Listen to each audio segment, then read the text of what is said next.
അവർ പറയുന്ന വിൻഡോ എന്നുള്ളത് ഫിഫ ഓരോ ലോക റാങ്കിങ്ങിലുള്ള വേൾഡ് റാങ്കിങ്ങിലുള്ള ടീമിനോടും അവർക്ക് പുറത്തുപോയി സ്വതന്ത്രമായി മാച്ച് നടത്താനുള്ള സമയങ്ങൾ അതാണ് ഫിഫ വിൻഡോ എന്നുള്ളതുകൊണ്ട് ഉദ്ദേശിക്കുന്നത്. അത് പ്രകാരം നവംബറും ഒക്ടോബറിലുമാണ് ഈ അർജന്റീന അടക്കമുള്ള ടീമുകൾക്ക് വിൻഡോ അനുവദിച്ചിട്ടുള്ളത്. ആ സമയത്താണ് അവർ കേരളത്തിലെത്തേണ്ടത്.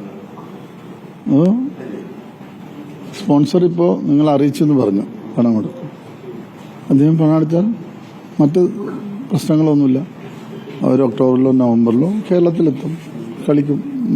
മറ്റ് തടസ്സങ്ങളൊന്നും ഉള്ളതായി ഇപ്പോൾ എനിക്ക് തോന്നുന്നില്ല. കാരണം നേരത്തെ നിങ്ങൾ ചോദിച്ച സമയത്ത് ഞാൻ പറഞ്ഞിരുന്നു, നിലവിൽ അർജന്റീന കേരളത്തിലെത്തില്ല എന്നുള്ളൊരു വാർത്തയൊന്നും ഇല്ല. അതെങ്ങനെ വന്നാണെന്ന് എനിക്കറിയില്ല. പക്ഷെ എന്തായാലും നമ്മുടെ നിലവിലുള്ള തീരുമാനപ്രകാരം നമ്മൾ ഉദ്ദേശിച്ച സമയത്ത് തന്നെ അർജന്റീനയും മെസ്സിയും കേരളത്തിൽ കളിക്കും. മറ്റൊരു കാര്യം, സ്റ്റേഡിയം ഫിഫ സ്റ്റാൻഡേർഡ് സ്റ്റേഡിയം വേണമെങ്കിൽ അവർ നിർമ്മിക്കാനാണ്. അങ്ങനെ ഒരു കാര്യം ഇനി പോസിബിൾ ആണോ? നിലവിൽ ഇത് ഫിഫ മത്സരങ്ങളല്ല, അതാണ് നമ്മൾ മനസ്സിലാക്കേണ്ടത്. ഇത് ഫ്രണ്ട്ലി മാച്ചാണ്.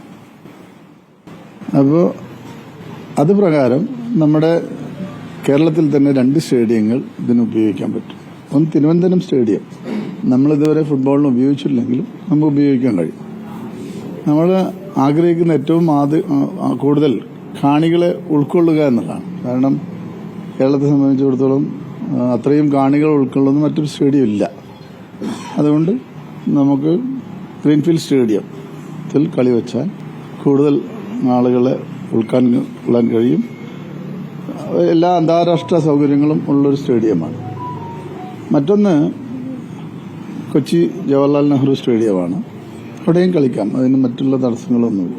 കൊച്ചി സ്റ്റേഡിയത്തിന്റെ സുരക്ഷയെ പറ്റി ആശങ്കയുണ്ടോ? കഴിഞ്ഞ വർഷം ഈ വർഷം ബ്ലാസ്റ്റേഴ്സിൽ ലൈസൻസ് പോലും നഷ്ടമായത് സ്റ്റേഡിയത്തിന്റെ സുരക്ഷയെ പറ്റി സംബന്ധിച്ച കാര്യങ്ങളാണ്. അല്ല, അതുകൊണ്ടാണ് ഞാൻ പറഞ്ഞത് തിരുവനന്തപുരം നമുക്ക് ഇത്തരത്തിലൊരു പ്രശ്നങ്ങളുണ്ട്.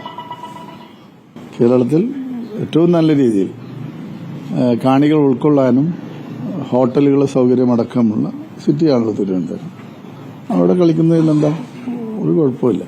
പിന്നെ കേരളത്തിന്റെ ക്യാപിറ്റലാണ്. ക്യാപിറ്റൽ സിറ്റിയിൽ അന്താരാഷ്ട്ര ടീമുകൾ കളിക്കുക എന്നുള്ളത് നമുക്ക് ഒരു അഭിമാനമല്ലേ. അപ്പോൾ അങ്ങനെ ആലോചിക്കാം, അതിന് കുഴപ്പമൊന്നും. അത്തരം കാര്യങ്ങളൊന്നും ഇതിനെ ബാധിക്കുന്നില്ല. എന്തായാലും മറ്റ് ആശയങ്ങളൊന്നും വേണ്ട. ഞാനതാണ് രാവിലെ സൂചിപ്പിച്ചത്. സ്പോൺസർ ഇപ്പോൾ നിങ്ങളോട് തന്നെ പറഞ്ഞല്ലോ, പിന്നെ സ്പോൺസർ പറയണ്ടല്ലോ.